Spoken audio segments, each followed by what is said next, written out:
I am Dr. T. Jayalakshmi, working as a professor in the Department of Genetic Engineering, Bharat Institute of Higher Education and Research, Chennai 73, is going to handle the course Basics of Bioinformatics, course code U18PCGE404, and the topic Phylogenetic Analysis using Bioinformatics softwares. What is phylogenetic analysis and should we perform it? It's a question. Phylogenetic analysis has two major components. First one is phylogeny interface or tree building. Phylogenetic interference or tree building is nothing but the interference of the branching orders and ultimately the evolutionary relationships between taxa, which is called as entities like genes, populations, and species, etc. And the second one is character and rate analysis. In character and rate analysis, we can use phylogenies as analytical frameworks for rigorous understanding of the evaluation of various traits or conditions of interest. In bioinformatics softwares, phylogenetic analysis is very important, and these two major components like phylogeny interference or tree building and character rate analysis is having the best performance in the dendrogram or phylogram analysis methods. In this diagram, we can see the common phylogenetic tree termination methods or terminal nodes. Here there are two types of trees are available, rooted tree and unrooted tree. In rooted tree, we are having branches or lineages, and in unrooted tree, we will be having terminal nodes. And from the ancestral node or root of the tree, we can produces the various branches or lineages. And then from the branches or lineages, internal nodes or divergence points are produced, which is called as the hypothetical ancestors of the taxa. It mainly represents the ancestors. So based on the ancestral node, we can produce branches of different trees. And this terminal nodes A, B, C, D, E, which represents the taxa.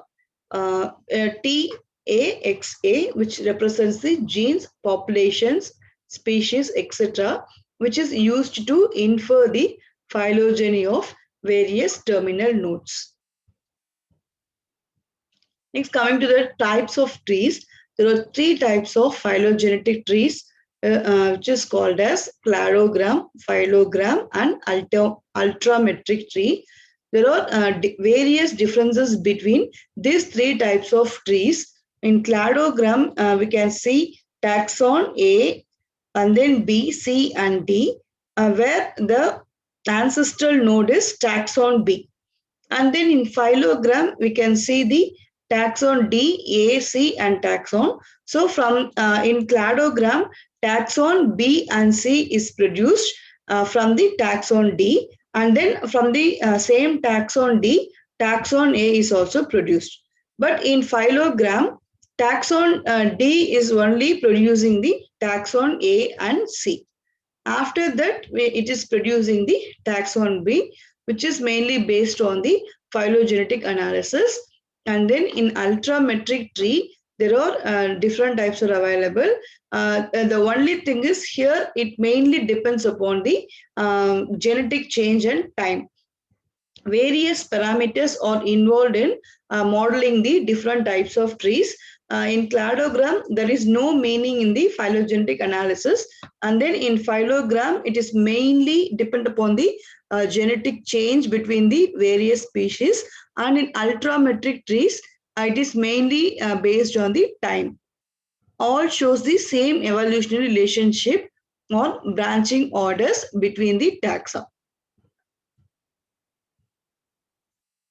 A few examples of what can be inferred from phylogenetic trees built from a protein sequence data is important question arises while studying the phylogenetic tree analysis. Here in this many questions like which species are the closest living relative of modern human? Did the infamous Florida dentist infect his patients with HIV? And what were the origins of specific transposable element? and then countless questions are arising, which is mainly based upon the studies of phylogenetic trees.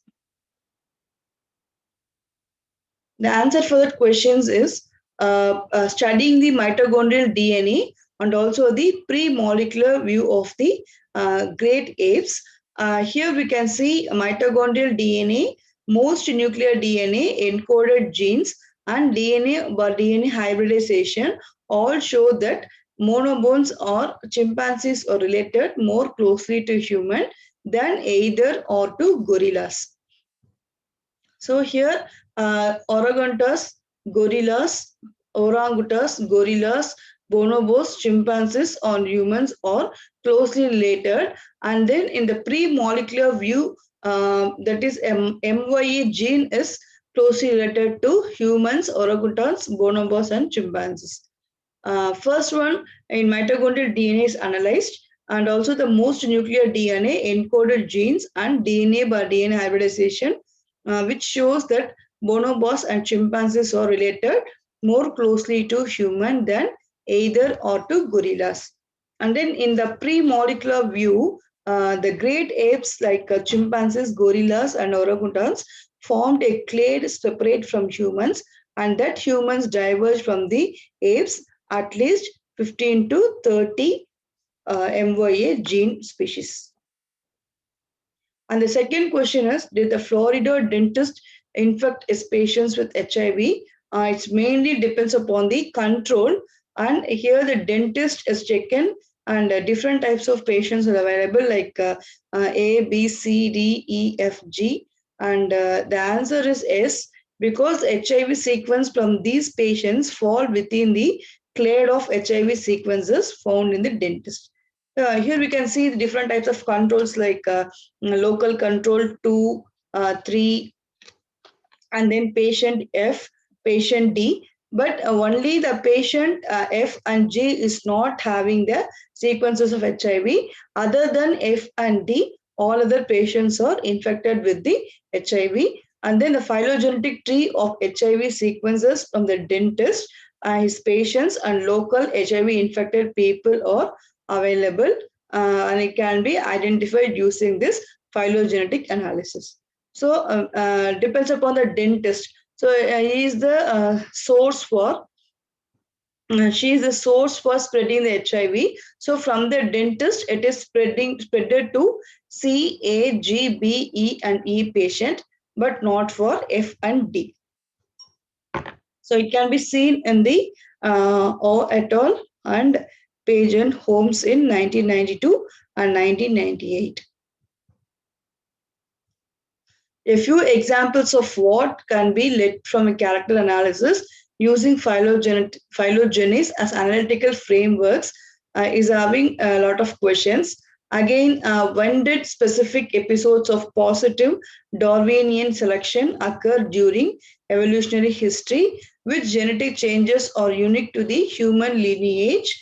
And the third question is, what was the most likely geographical location of the common ancestor of the African apes and humans, plus countless others? And the answer is the most likely geographical species is the living species.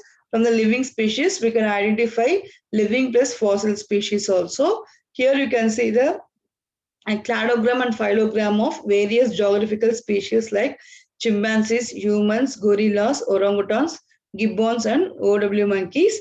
And here in living species, orangutans and gibbons are the main source when compared to the O monkeys, humans, chimpanzees, and gorillas. In living and fossil species, chimpanzees, humans, gorillas, Oropithecus, Dryopithecus, orangutans, Liphanopithecus, Oreopithecus, gibbons, Caniapithecus, Progunsul, O monkeys are the main source. So it is the combination of both living cells and fossil species. After that, we can find that the fossil species like orangutans, Liphanopithecus, Oreopithecus, gibbons are the main sources of producing this geographical species. In this diagram, we can see the inferred ancestral dispersal pattern of predominant monkeys between Africa and Eurasia. If you are taking the dispersal patterns, when it is equal, the two species are having the same phylogenetic analysis. So the dark and the light band indicates the ancestral dispersal patterns between two different organisms. So it has been taken from the Stewart Distol and Current Biology Journal, and the page number is 582 to 588. So this is the first journal which published the inferred ancestral dispersal pattern between the Africa and Eurasia monkeys and gibbons. So the goal of phylogeny interference is to raise the branching orders of lineages in evaluation. Here we can see the three types of graphical representation. First one is completely unresolved or star phylogeny is appearing. And then the second one is partially resolved phylogeny. And the third one is fully resolved bifurcating phylogeny is obtained. And in completely unresolved or star phylogeny, polytomy or multifurcation is produced. And in partially resolved phylogeny, also again the multifurcation is produced. And fully resolved bifurcating phylogeny, A alone is bifurcating, and when compared to B, C, D, and E. There are three possible unrooted tree of four taxa is available, A, B, C, D. So based on this A, B, C, D, we can plot the unrooted tree for applying the taxa studies, and phylogenetic tree building or inference models are aimed at discovering which of the possible unrooted tree is correct. So we would like this to be the biological tree, that is one that accurately represents the evolutionary history of the taxa. So here we have to settle for discovering the computationally correct or optimal tree for the phylogenetic method of choice. We can see the differences in this diagram. The color change is available. So if there is a green color, red color, blue color, and pink color, which indicates the different species in tree 1, 2, and 3, where we can get the three possible unrooted tree here. A is same. So in all the trees, the A is same. Origin of A is same. The ancestor is common for all the trees. But if you are seeing the B, C, and D, the possibilities will maybe change. So in the first tree, A, B, C, D is available. And the second tree, A, B, C, D, A, C, B, D is available. And the third tree, A, D, B, C is available. So if there is an inference between two or three trees, and we can see the discovering the unrooted tree is correct. We can discover this by using the computationally correct or optimal tree method for phylogenetic method of choice. So the number of unrooted trees increases by using this model, and exponential manner with number is also available.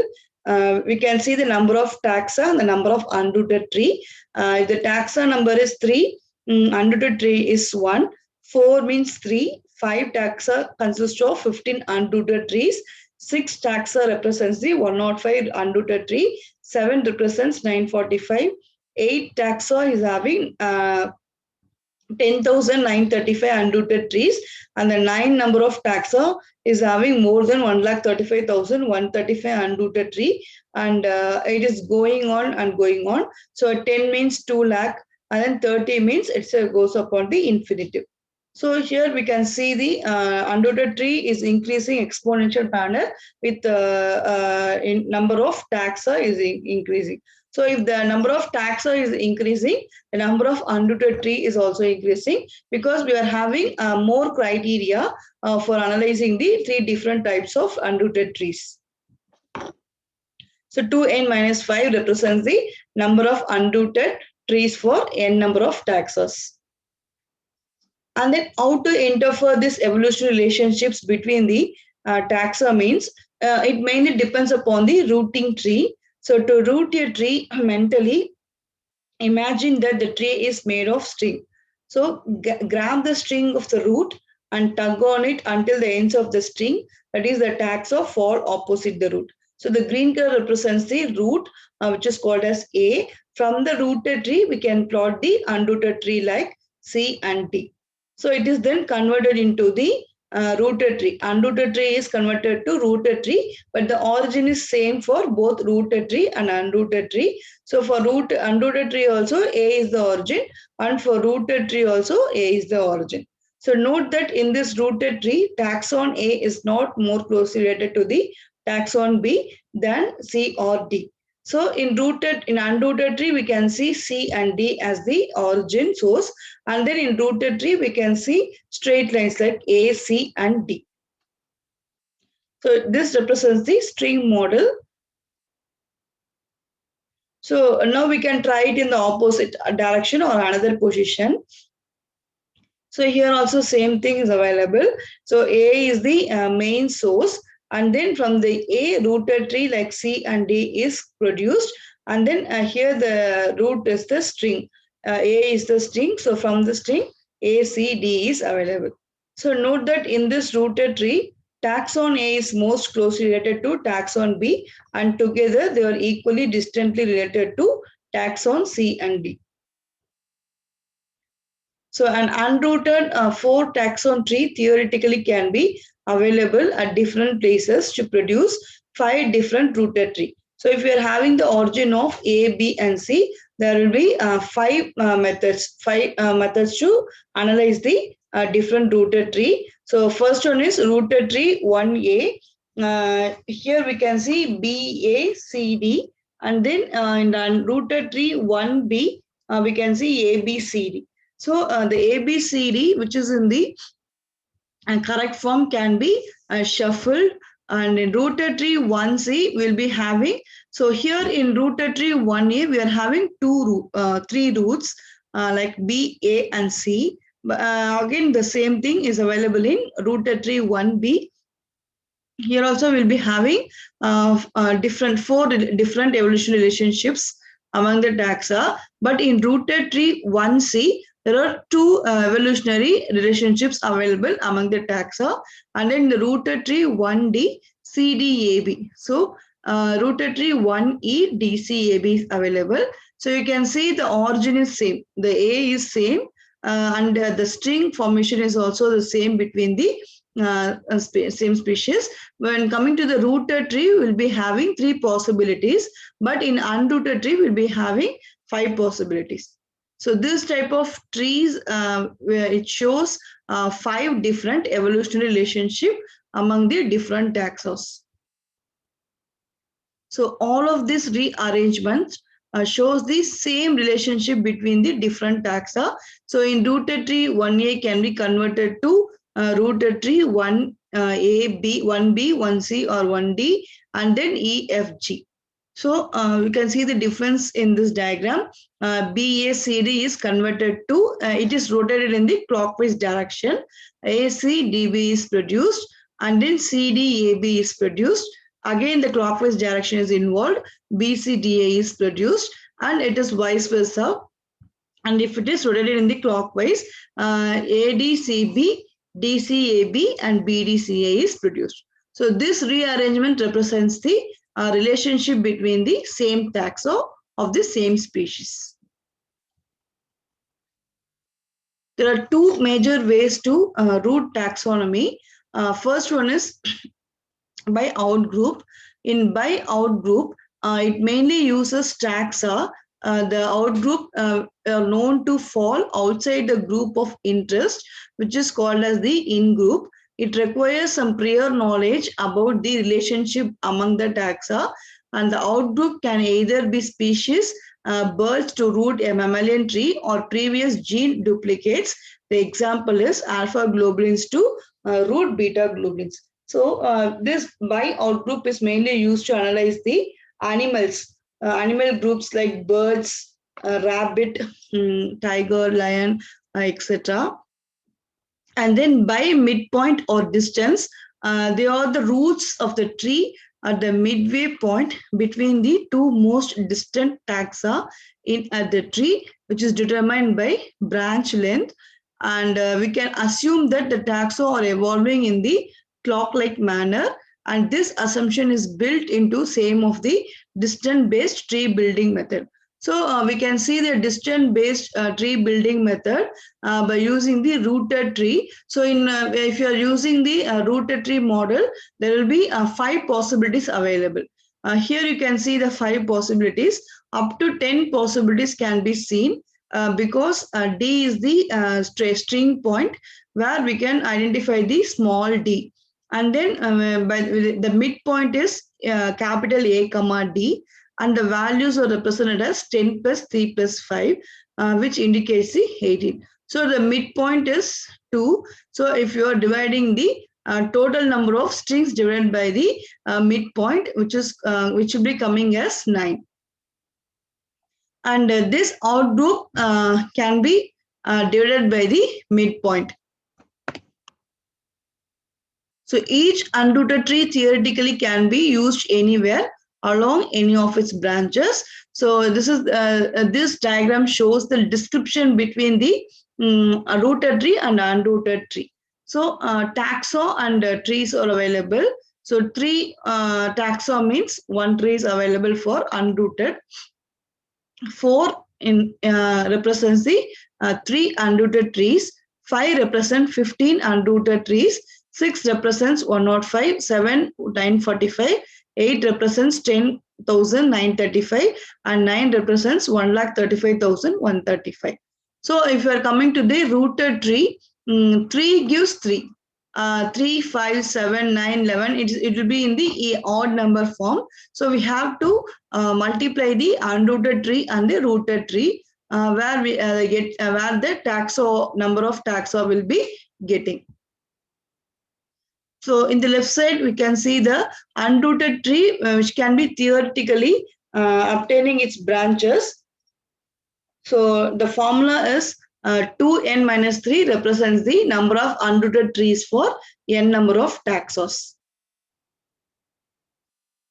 Next, coming to the number of tree building methods, molecular phylogenetic tree building method is the method of mathematical or statistical methods for inferring various order of taxa as well as the lengths of the branches, which indicates the different species or genes. There are many phylogenetic methods available today, each having strengths and weakness. We can see the classification of the phylogenetic building matrix. Here the computational method include optimality criterion and clustering algorithm. So in optimality criterion, parsimony and maximum likelihood methods are available, and then minimum evolution, least squares are available, and then in clustering algorithm, UPGMA and neighbor joining method. So in UPGMA method, we'll be producing the cladogram or dendrogram, and based on the distances and characters in the x-axis and y-axis, we can produce the data type. And by using this clustering algorithm, we can go for the computational method. So this is the modern mathematical and statistical method to analyze the lengths of the branches. So we can also analyze the length of each branch, and then by using this phylogenetic tree, we can analyze the strengths and weakness of the various clustering algorithm methods. Types of data used in phylogenetic interference include character-based method and distance-based method. So based on the distances and characters. So distances and in the y-axis and data type in the x-axis, the minimum evolution least squares will be produced. And if you are having the distances or characters in the y-axis and data type in the x-axis, we will be producing the parsimony and maximum likelihood methods. So there are 2 different data types are available in phylogenetic analysis. First one is character-based method. It mainly uses the aligned characters or protein sequences directly during tree interference. So we can see the diagram. Like we can, if you are taking the taxa in the x-axis and characters in the y-axis, various type of gene sequences are available. Like in species A, ATGGC is available. Species B, ATCGC. and in species C, TTCAC is involved, and in species D, TTGAC. So the variable variety of characters available if you are taking the gene sequences, and we have to based on this taxa and characters, we have to plot the graph, and we can also produce a dendrogram for that. And then for distance based method, we have to transform the sequence data into pairwise distances by using the dissimilarities. So in character-based method, there will be no dissimilarities between the sequences taken, but in distance-based method, it mainly transfer the data sequence into pairwise distances, which is called as dissimilarities, and then we can use the matrix during tree building method. So example one is uncorrected p distance is produced, which can be observed during the percentage sequence differences. Here we have taken species A, B, C, D, E, and then in x-axis we are taking the data type, and in the y-axis we are taking the distances of the various species, and then we can plot the graph. Example 2 is cumulative parameter distance, which estimates the true number of substitutions between the different taxons, and in example 1, uncorrected p distances is equal to observed percentage sequence difference value is available. And then in similarity versus evolutionary relationship, similarity and relationship are not the same thing. Even evolutionary relationship is inferred from certain types of similarity.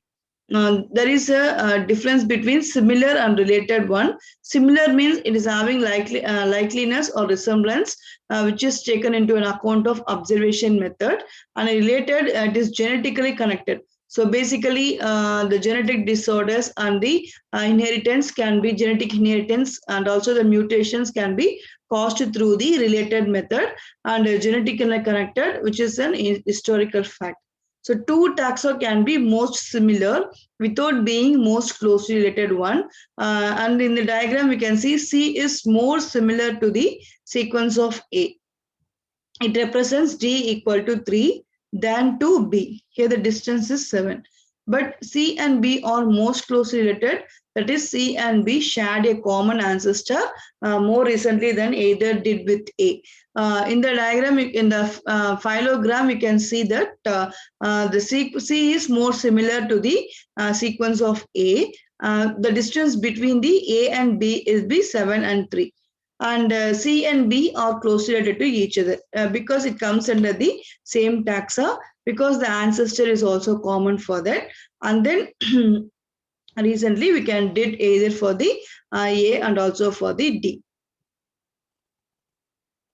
Types of similarity includes observed similarity between two entities can be due to the change in the evolutionary relationship. So in evolutionary relationship, we can see the same sequences available in the evolutionary relationship. Here we can see CCGG. There are two types are available: shared ancestral character, which is called as plesiomorphism, and then shared derived characters, which is called as synapomorphy. And next one is homoplasy. Homoplasy is the independent evaluation of the same character. In homoplasy, we'll be having the independent evolution. So there is no criteria like and there should be same species or genes. We have to take it from the same population like that. So here in homoplasy, independent evolution of the same character will be obtained, and convergent events in either related or unrelated entities are also available, and then parallel events like in unrelated entities, reversals in related entities available. In the diagram, we can see the character-based methods which can tease apart various types of similarity and theoretically find the true evolutionary tree similarity method. Similarity means a relationship only if certain conditions are met, and also if the distances are ultrametric. Metric distances between any two or three will have the following properties. Property 1 indicates the non-negativity one, that is D AB is less than or equal to 0. and property 2 is D hyphen A comma B equal to DBA, which shows the symmetry, and in property 3 DAB equal to 0 if and only if A equal to B, which shows the distinctness, and in property 4 D A comma C is more than D A comma B plus D B comma C, which is equal to the triangle inequality. So we can see the non-negativity, symmetry, distinctness, and triangle inequality in this diagram. So A to B represents the property 1, which is having the non-negativity value, and property 2 from B to C, which is having the symmetry value, and B to C is having the symmetry value, and C to A is again the distinctness. So this property 1, 2, and 3 forms the property C, which shows the triangle inequality process. And the third one is ultrametric distances. So this ultrametric distances must satisfy the previous 4 conditions plus property 5 also. That is D A comma B is more than maximum bracket D A comma C comma D B comma C. So this diagram also implies the 2 largest distances are equal, so that they define an isosceles triangle. Similarity equal to relationship if the distances are ultrametric. If distances are ultrametric, then the sequences are evolving in a perfectly clock-like manner. This can be used in UPGMA trees and for the most precise calculations of divergence dates. So this UPGMA tree is mainly used for human genome project analysis, so that the ultrametric trees are very much satisfying the previous conditions, 4 conditions, when compared to rooted tree or unrooted tree. Next one is additive distances, which deals with the property 6, D A comma B plus D C comma D, which is more than maximum D A comma C plus D B comma D, and also D A comma D plus D B comma C. So this property 6 mainly recovering the distances to fit into evolutionary tree. They must be either metric or ultrametric, and they must be additive. Here we can identify the estimated distances often fall short of these criteria, and thus can fail to produce correct evolutionary trees. Next one is types of computational methods available. First one is clustering algorithm. Here in cluster algorithm, we can use pairwise distances, which are purely algorithmic methods in which the algorithm itself defines the tree selection criterion. It tends to be very fast program which produce singular trees rooted by distances, and no objective function to compare to other trees are available, even if numerous other trees could explain the data equally well. Warning, finding a singular tree is not necessary or the same as finding the true evolutionary tree. There will be a warning and also the benefits of using these clustering algorithms available. And then optimality approaches, we can use either character or distance data. In optimality approaches, first define an optimality criterion, minimum branch lengths, fewest number of events, highest likelihood, and then use a specific algorithm for finding trees with the best value for the objective function, which can identify many equally optimal trees if such exist. In optimality approaches, the warning is finding an optimal tree, which is not necessarily the same as finding the true tree. Computational methods for finding optimal tree algorithm is by using exact algorithms, which is the method of choice. It gives a guarantee to find the optimal analysis. So 2 types are used in tree building. First one is exhaustive search and branch and bound search. In exhaustive search, it evaluates all possible unrooted trees, choosing the one with the best score for the method. And in branch and bound search, it eliminates the parts of the search tree which only contains suboptimal solutions. And the second one is heuristic algorithm. It is very approximate or quick and dirty method that attempt to find the optimal tree for the method of choice, but cannot guarantee to do so. So heuristic searches are also operated by the hill climbing method. The computational methods are used to identify the tree building methods, where we can use different type of algorithms like exact algorithm and heuristic algorithm. Exact searches become increasingly difficult and also eventually impossible as the number of taxes are increasing. Heuristic search approaches algorithms are input order dependent and can get stuck in local minima or maxima. So in local minimum, we can search for global minimum and also global maximum. Again, it goes to global minimum and then it attains the local maximum level. When it attains the local maximum level, we can go for the search of global maximum. And in running the heuristic approaches, using different input order to find the global minimum or maximum method is available. So by plotting the graph, the inputs inwards and downwards indicates the global maximum level and the global minimum levels, and the heuristic searches can also be available. Again, the classification of phylogenetic inheritance mainly depends upon the data type and distance.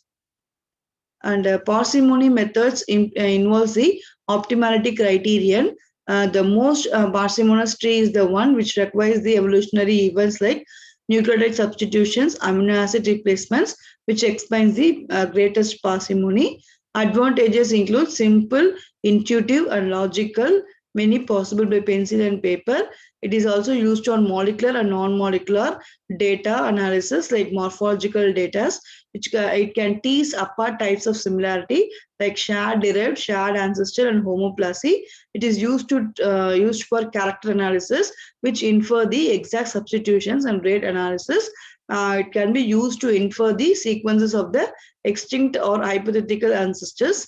Disadvantages include simple, intuitive, and logical derived from medieval logic, not statistics available, can be fooled by high levels of homoplasy. That is, the same events are available many times and can become positively misleading in the Felsenden zone. So for analyzing the disadvantages and advantages of parsimony method, we can see Stewart 1993 for a simple explanation of parsimony analysis, and Spofford et al. 1996 for a detailed explanation of various parsimony method. So another method, important method is maximum likelihood method, which involves the optimality criterion. And this method evaluates phylogenetic hypothesis in terms of criterion that a proposed model of the evolutionary process and the proposed unrooted tree can give rise to observed data. The tree find to have the highest maximum likelihood method, which is considered to be the preferred tree. Advantages include inherently statistical and evolutionary model based, usually the most consistent of the methods available, which can be used for character and infer the exact substitutions and rate analysis. It can be used to infer the sequences of the extinct hypothetical ancestors. It can help account for branch length effects in unbalanced trees. It can be applied to nucleotide or amino acid sequences and other types of data. The disadvantages include it is not simple and intuitive as many other methods. They are computationally very intense. That is, the limited number of taxa and length of sequences produced. Like parsimony, it can be fooled by high levels of homoplasy, and violations of the assumed model can lead to incorrect trees. Minimum evolutionary methods include the optimality criterion, like the trees with the shortest sum of the branch lengths or overall tree length is chosen as the best tree. Advantages, it can be used on indirectly measured distances like immunological and hybridization methods. Distances can be corrected for unseen events, usually faster than character-based methods. Can be used for some rate analysis method. It has an objective function as compared to clustering method. Disadvantages include information lost when characters transform to distances, cannot be used for character analysis. and it is very slower than clustering method. Clustering method include UPGMA and N-terminal nodes. For this, optimal criterion is none. The algorithm itself bans the tree. Advantages: it can be used on indirectly measured distances, which is immunological or hybridization methods. Distances can be corrected for unseen events. The fastest of the methods available, NJ is screamingly fast. It can therefore analyze very large databases quickly, which is needed for HIV, and can be used for some types of rate and date analysis. Disadvantages include similarity and relationship are not necessarily the same thing. So clustering by similarity does not necessarily give an evolutionary tree. It cannot be used for character analysis, have no explicit optimization criteria, so no one cannot even know if the program worked properly to find the correct tree for the method. Recommended readings in phylogenetic interference or tree building includes Roderick, where in 1998, we can see the molecular evolution, a phylogenetic Blackwell Science Limited, Oxford. It is a great primer on molecular evolution, which is highly recommended for explaining phylogenetic trees. And the second one is Spofford in 1996. He published a paper on phylogenetic interference, which involves the applications of molecular systematics. And the third one is Hillis in 1996. He identified the applications of molecular systematics, the state of the field, and a look to the future in molecular systematics. And these are the more advanced reviews about phylogenetic methods and are highly recommended for serious practitioners. And statistical tests comparing trees include Wilson's winning site test, Templeton's test, Ishino-Havens ML test. This test or the one overall hypothesis tree against other hypothetical trees, and test of strength of support for lineages within trees include bootstrap, jackknife, and decay index. And these are implemented for numerous phylogenetic methods in PUB. And the recommended readings include Roderick in 1998 about the user's manual, recommended readings in character rate analysis, and the second one is Madison in 2000. He analyzed the phylogeny and character evaluation, and these two users manuals has much valuable background and information about character analysis. And also highly recommended programs for phylogenetic interference and evolutionary analysis includes Spofford. This is the most versatile and user-friendly phylogenetic analysis currently packaged available. And the second one is Madison. It's a very versatile and user-friendly program which aids greatly in character analysis of molecular based on other database. One can really build trees by click and drop method and save them for further analysis. Available for Macintosh and Mac OS emulators. And the last one is Yang Palmer phylogenetic analysis using maximum likelihood, available from the author or online. This is the scientifically best program available for testing alternative models of molecular evolution in a phylogenetic ML framework. It is a user hostile but worth the effort, available for several platforms.